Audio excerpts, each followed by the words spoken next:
Hey everybody. After the video on volumetric lighting for motion design, I did get a question on YouTube about how it could be set up so that the lights follow the camera position. So if I click into this scene here that comes from the end of our volumetric tutorial, and I'll have a link to the original tutorial in the description, so feel free to use that to take a look at how we got this step.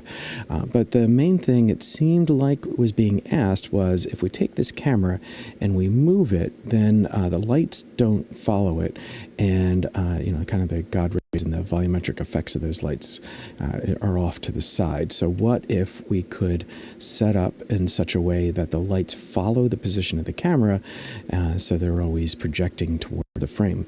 And so that's what we're going to do here, and we can do that in Sequencer. There's constraint functionality in Sequencer to have actors aiming at other actors, but I'm going to set up a little bit of a rig that allows us to bypass the use of sequencers so that it'll work with procedural animation, and it'll work even if we're not using a sequencer. So to do that, we're going to take advantage of a particular feature of cinematic cameras. So the Cine Camera Actor in Unreal Engine has in its details parameters so that it can be set up to look at some other actor in the level.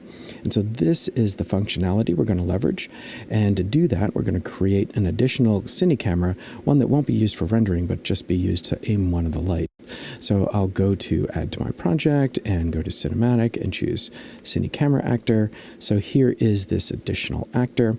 And as an example, if I take this actor and I have the details section where the look at tracking settings are open, I'm going to change actor to track to be the Ava Cine Camera Actor that's right here, that is our render camera. So actor to track, click on here, selecting the Ava Cine Camera Actor.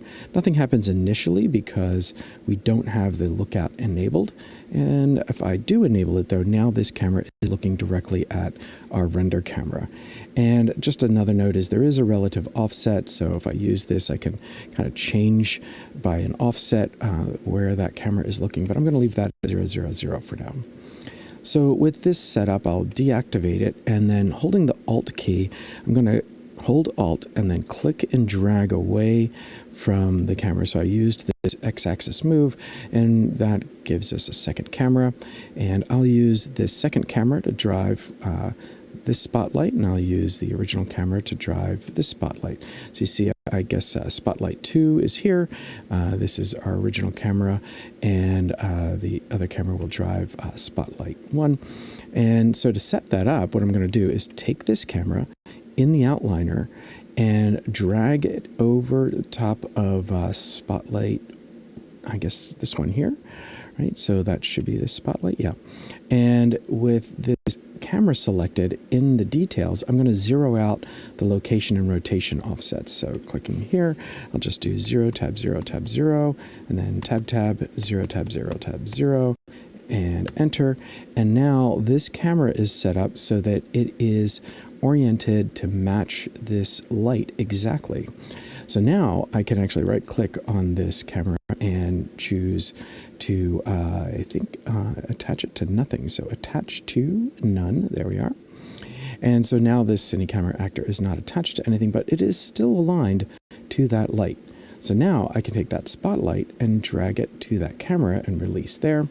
And now that light is a child of the camera. So anywhere I take that camera and maybe use the rotation tool and move the camera around, the light's going to follow. So that will remain true even if I have this camera selected and I activate the look at.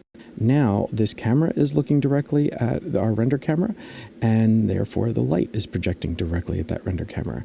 So now if I select the render camera and move that around, you can see how the light is following, and so that light will continue to project rays into the frame even though we've moved away from the original position. Okay, so this camera was originally at -900, and let's just repeat this setup for this second camera. So I'll drag the second camera under the spotlight 2, and then zero out all of its transformations, just using tab and the 0 key. There we are. And then I will right click and attach to none. And finally, I will drag the spotlight 2 onto the cine camera actor. So now that is parented to this camera. Activate its look at, and now both of these lights look at our original camera. Sorry. And now both of these lights are going to follow this camera around, so that's really nice. And maybe I don't want these lights directly at this camera.